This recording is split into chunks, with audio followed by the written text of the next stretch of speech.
Welcome to the Genius Factory. Enjoy the video.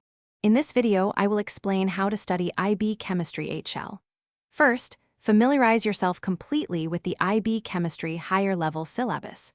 This includes all 11 core topics, such as stoichiometry and organic chemistry, plus the 4 optional topics you are studying.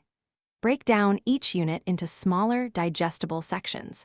Focus on understanding the fundamental principles before moving to more advanced applications. This foundational approach will build a strong base for your learning journey. To achieve deep content understanding, create comprehensive notes and flashcards for every key definition, formula, and reaction mechanism. Visual aids, like diagrams of molecular structures, can significantly enhance your recall.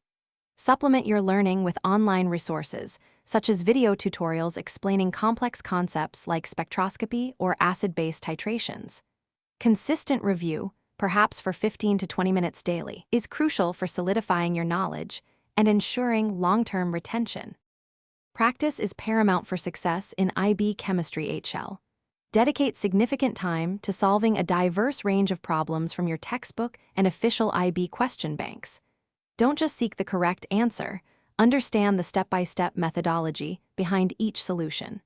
Pay special attention to experimental design questions, which often account for a substantial portion of the marks.